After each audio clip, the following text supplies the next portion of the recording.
Welcome to episode 319 of the Postal Hub podcast. I'm Ian Kerr. How do you know if your delivery network is working properly? How do you know if parcels are getting through on time? Are you able to detect bottlenecks? There are other things happening in your network that you're just not aware of, or that scanning data just isn't showing you.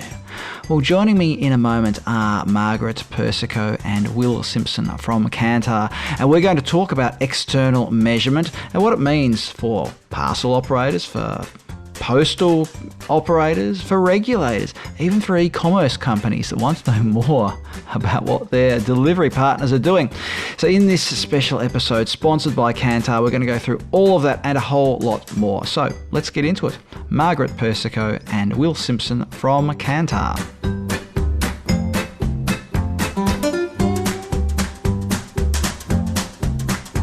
Joining me on the line are Margaret Persico and Will Simpson. Margaret is the Senior Director of the Postal and Logistics Unit at Kantar, and Will's the Client Director at Kantar's Postal and Logistics Unit. Welcome to both of you. We're going to be talking about external measurement.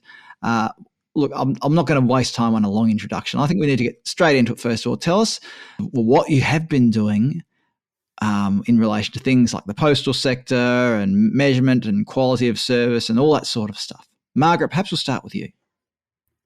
In the lead up to the podcast, I was actually reflecting on the first program I've ever set up in the transit service measurement space. And the first program I've actually set up was back in 1999. So it was an international-based program. So you could say that I've got about 24 years of experience in the transit measurement sector.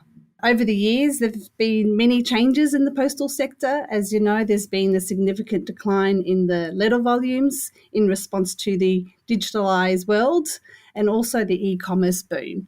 So with many postal operators delivering parcels more than ever and undergoing a transformational change.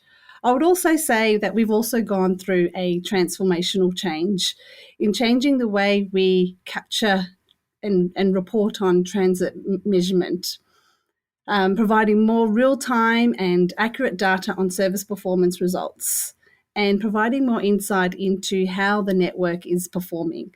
So I'm extremely passionate about the work that we do, actually love what we do, and I actually see it as that we have an obligation. We have an obligation to our client, the government, or the regulator, and the community at large to ensure that we have an accurate and a robust measurement program in place, showcasing the delivery service provided to customers and whether the delivery service actually complies to the regulation standard.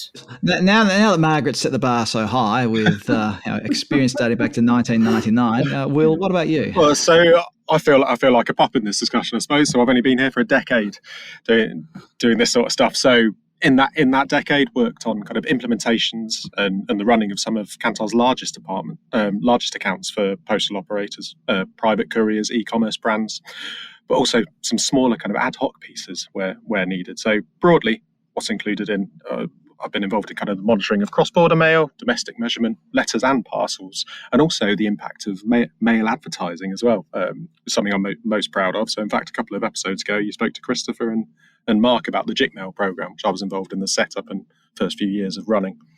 So it's great to see that program going from strength to strength, embedding kind of our data into the advertising ecosystem and having an impact in the UK. So if anyone's interested in how we help mail hold its own against other advertising channels, then definitely worth a listen. So I suppose the only other thing I would say is really echoing what Margaret said. So I'm a stickler for detail, and this is a game where detail really matters. So I find it exhilarating representing the world through numbers, so that you can understand the experience of other people. And that's seen when we're talking to clients. So the data we provide is pivotal to helping take control of their business and make clear decisions in a way that would just be impossible with anecdote. So I suppose I'm also a little bit swept up as Margaret is in the kind of the social mission of posts as well. And it's great to input into that in a small way. Now, I suppose that many people would associate Kantar with just market research. So how does a global firm like Kantar fit into all of this? We are a large global market research company, as you said. We've actually got about 80 offices globally, and we do all sorts of research ranging from branding research, product innovation, sustainability, including customer experience. And it's all about helping our clients make informed decisions through data-driven insights. So we have another area, which is the Postal Logistics Division. That is the area that I lead here in Australia. We have an amazing team with a key focus on service performance monitoring and transit time measurement. Will is part of our UK team, so you can see here today the breadth and depth of our expertise and global reach within the postal measurement space. Market research, it's often focused on kind of creative and advertising, that sort of thing, right? But if anybody's done any research into marketing in general, you've got your 4Ps, one of the most important of which is product. And our measurements, I suppose, look at whether the product of the postal operators and carriers is actually delivering what it says it's going to. So in that sense, it makes sense being part of a large market research organisation.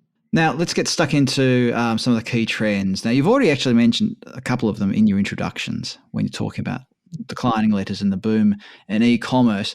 But what does all this mean in terms of external measurement, and why indeed is it even relevant, I suppose, to talk about external measurement these days? Yeah, I mean, I think it's a harsh but very fair question, actually. So I start off talking about the trends that we're sort of seeing around the world that impact us.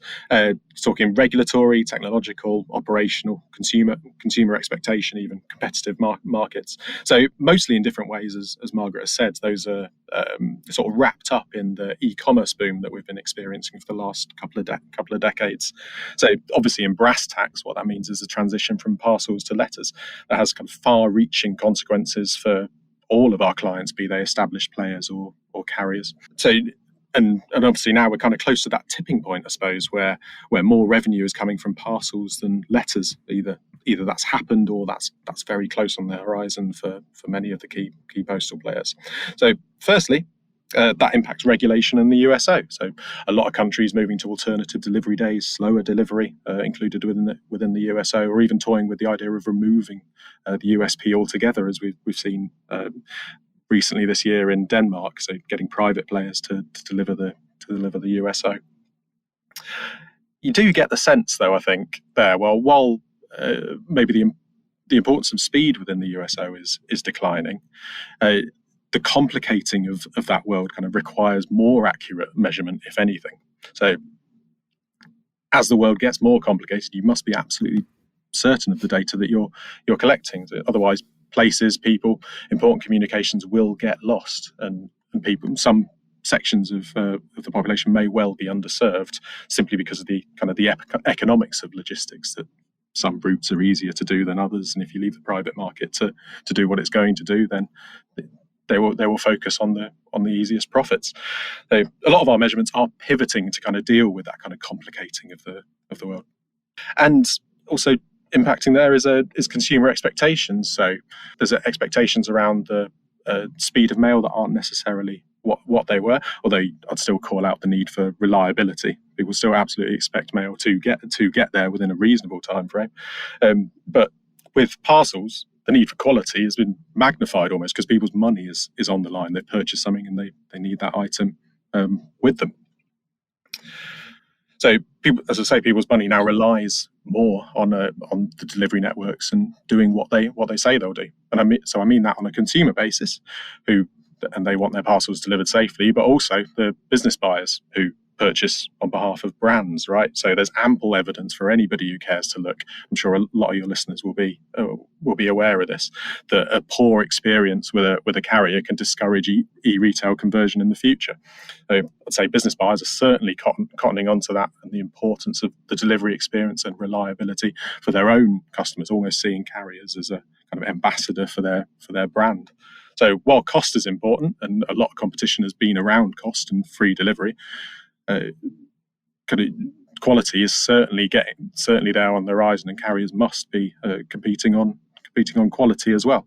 and they need reliable data to do that.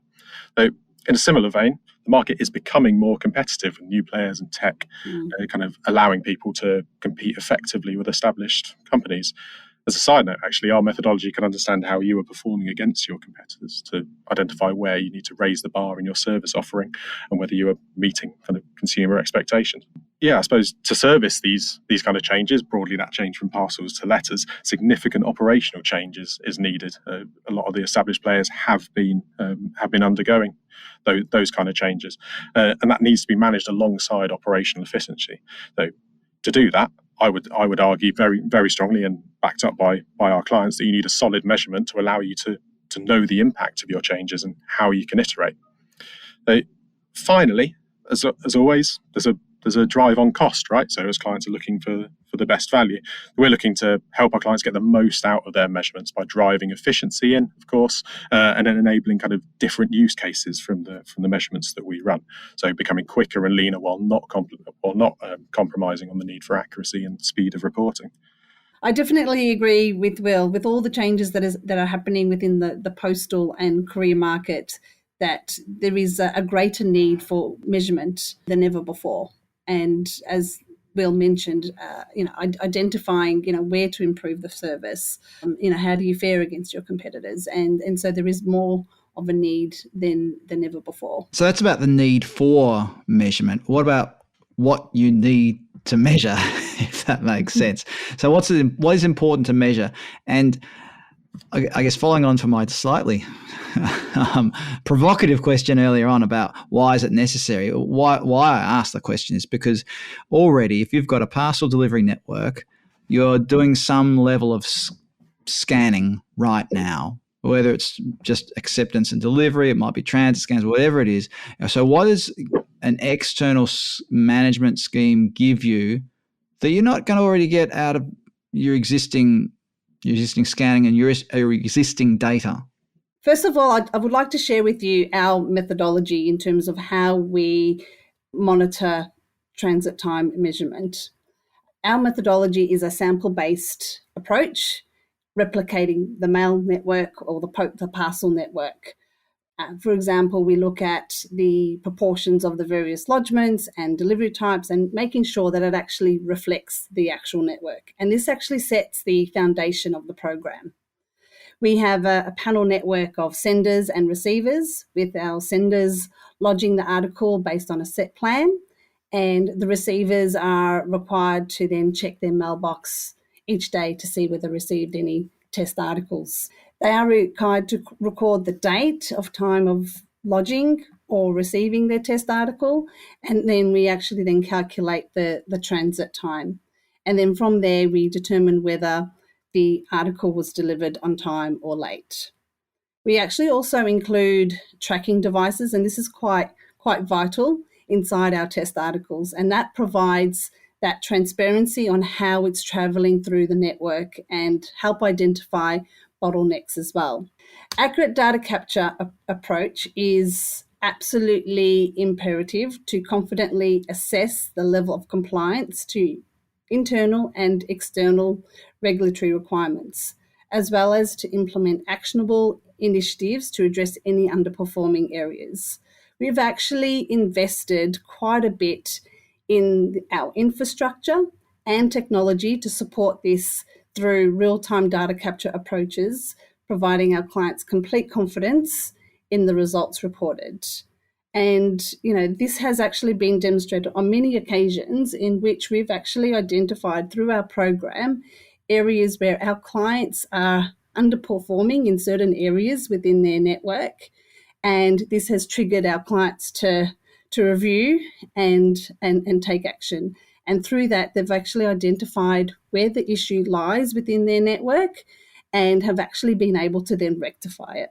So we have complete confidence in our methodology and the results that we report to our clients. I think what we provide is that really simple, kind of clear metric of how long it takes for items within the network to get from A to B. So whether that's kind of focused on speed or reliability and of course, a smooth functioning of the network, we're providing that really, really clear metric. And what I would say is important is getting experts into ensure that the data that you're getting is unbiased. So data accuracy, absolutely paramount. We've made a big thing of that. Particularly, that is where regulatory requirements are there, and the data needs to stand up to audit scrutiny. But either way, important decisions will be made on the data that we provide. Hence, the data needs to be spot on, and there's no room for error. So we're for all of our measurements, we're validating item on an item pattern level, and we're also ingesting data from our operational data from our clients to verify and challenge the information we're getting. In fact, actually, for a lot of our measurements, it works the other way as well. So our measurements are used to check and verify operational data sets within clients' organizations. We work in a kind of symbiotic relationship with them that ends up improving the quality of their data across the organization. So it's one of the measurement benefits, I think, of measuring from the outside in. Our measurements are protected from bias in that way. The other important thing, of course, is actionable data. So it's very key to us that our data is not just reported at the end of the year, that it's used to identify bottlenecks throughout the year, see trends within the network. So we work with our clients to identify the causes of delays, whether that's attributed to product streaming, processing, transport, last mile delivery. Because on the inside, everything can look as if it's functioning well. However, for one client, their quality based upon our measurement was absolutely through the floor, but within their organisation, everything seemed to be working well. So shifts were clearing the floors in their mail centres by the designated time. However, using our measurement technique and some of the tech that we can add in, they followed journeys through the problem area and found that items were being caught, were coming off the plane, and were getting caught up in the kind of the shift crossover and just missing their onward journey, which would have allowed them to be delivered on time. So using our data, they made what seems like a very simple change of moving a shift change by half an hour or an hour, and their quality of service just shot up through the roof. It would have been very difficult to identify that through their internal measures, which was by their own admission. It is also going above and beyond what is the performance score. Is it below or is it above target? But actually identifying where are the bottlenecks and what factors are attributing to the delay. So is it due to, as Will mentioned earlier, a product streaming issue, processing, transport? Which facility caused the delay? Is it the origin facility? Is it the destination facility?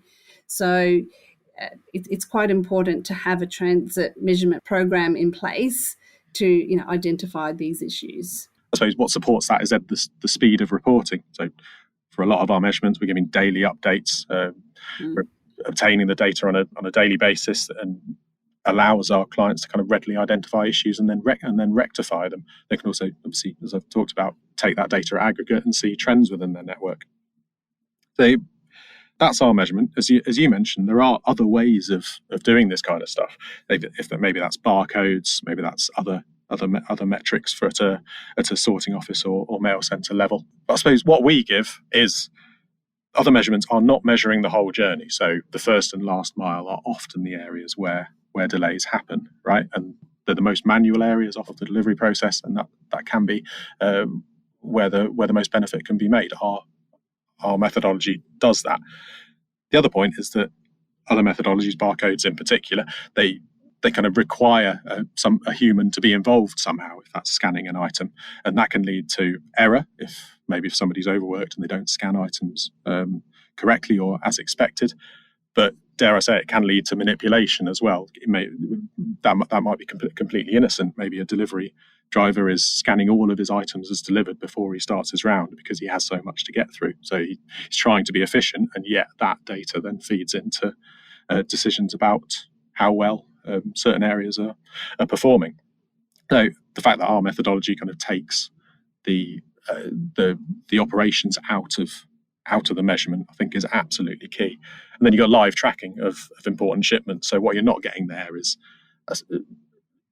a kind of a view of the entire network. So those smaller areas where which might not be functioning as well, you're only looking at your most important assets, not getting a full picture of what's happening.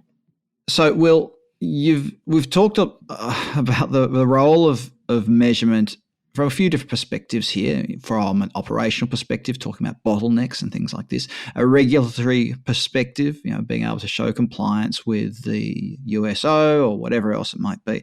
So what then does the future hold for measurement, and what are some of the trends out there that are impacting on what you have to collect or what you have to measure and how you report it and all those sorts of things?